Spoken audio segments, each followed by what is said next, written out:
Tingnan mo ang mga larawang ito mula sa satellite ng refinery ng langis sa Moscow na nasira matapos ang isang malakas na pag-atake ng drone.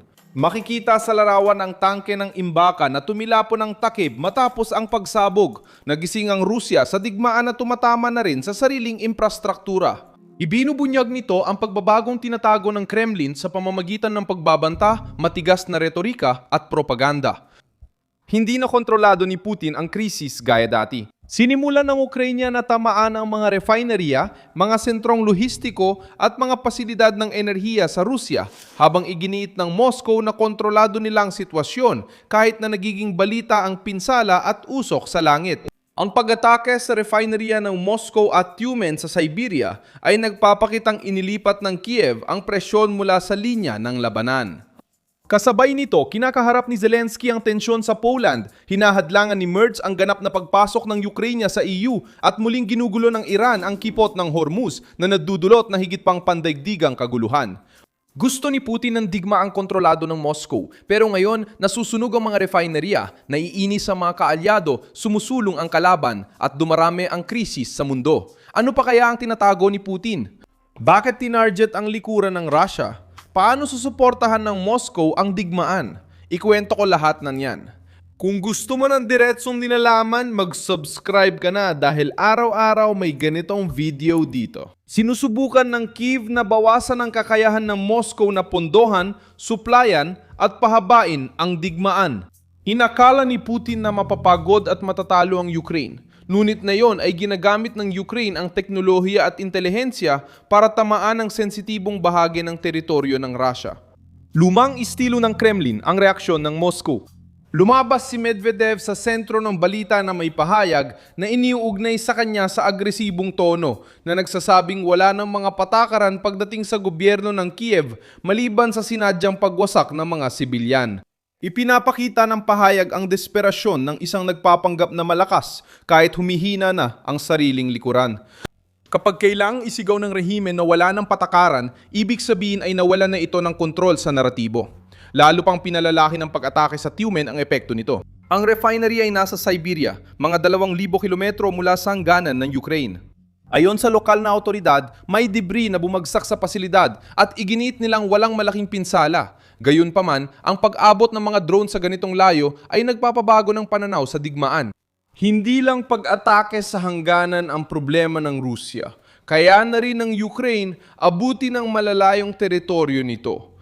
Nakakabahala kay Putin ang ganitong layo ng naabot dahil binabasag nito ang isang mahalagang pangakong ginawa sa mga Ruso. Ang ideya na maari makipagdigma ang Moscow sa labas, gipitin ang Ukraine, takutin ang Europa at mapanatili pa rin ang normal na pamumuhay sa loob ng bansa.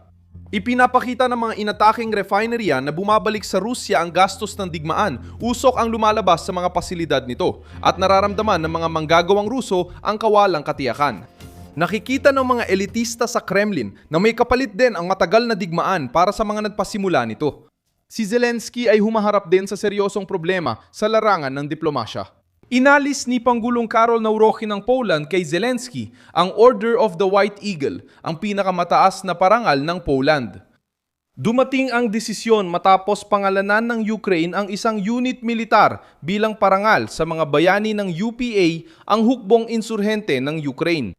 Sa Poland, ang grupong ito ay may mapait na alaala na konektado sa mga paratang ng etnikong paglilinis laban sa mga Polako at mga krimen sa digmaan.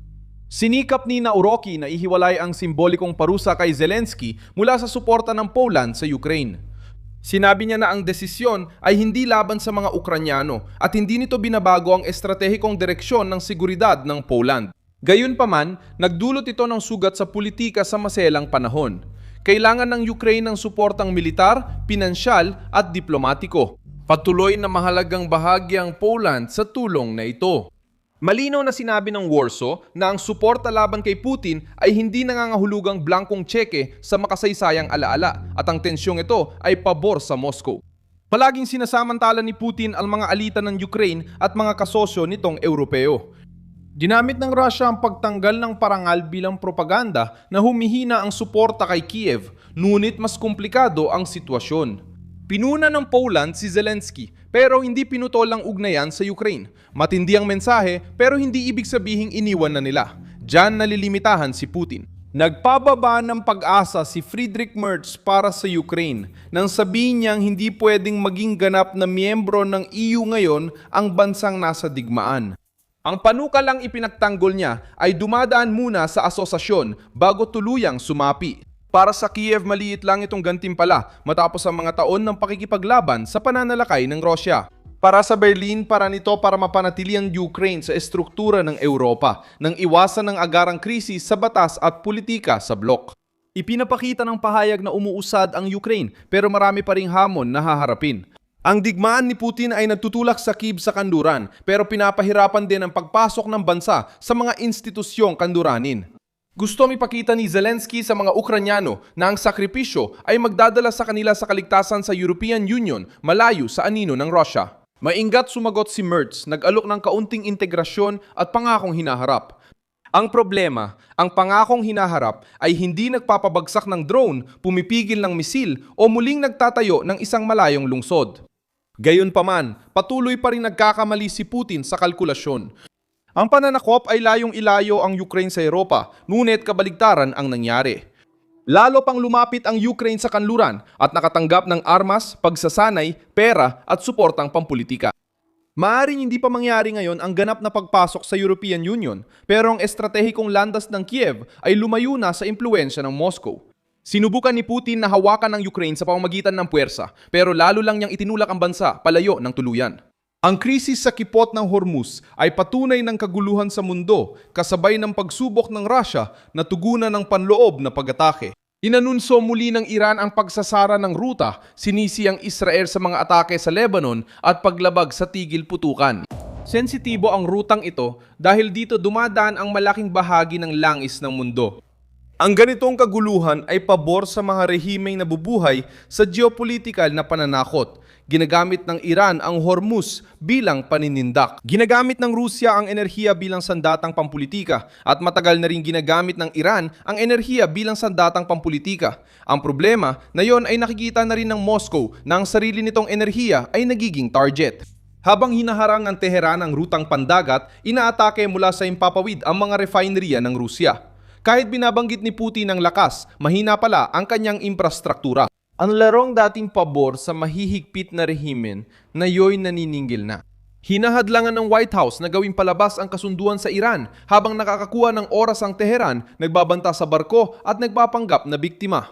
Ang kilos sa kipot ay nagpapakita kung paano ang mga otoritaryong rehimen ay pumipirma lang kapag kapakipakinabang, naninindak kung kaya at sinisisi ang iba para maitago ang sarili nilang galaw.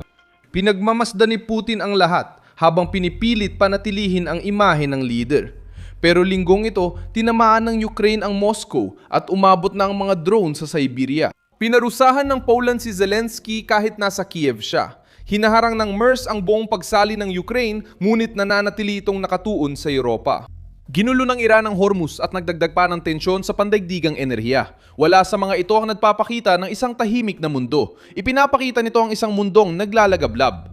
Pumasok na ang digmaan sa psikolohikal na yugto. Bawat tinatamang refineria ay nagpapahina sa pakiramdam ng seguridad ng mga Ruso. Bawat banta ni Medvedev ay nagpapakita ng pagkabalisa sa pamunuan. Bawat diplomatikong pag-atras laban kay Zelensky ay sumusubok sa tibay ng kanluraning alyansa. Bawat krisis sa gitnang silangan ay sabay-sabay na naglalagay ng presyon sa enerhiya, kalakalan at mga pamahalaan. Ako si Milson Alves, internacionalista, at layunin kong bigyan ka araw-araw ng tapat na impormasyon. Nasa video description ang mga news link. I-like ang video, mag-subscribe sa channel, at sa huli, silipin ang comments para maging aktibo sa komunidad ni Milson Alves.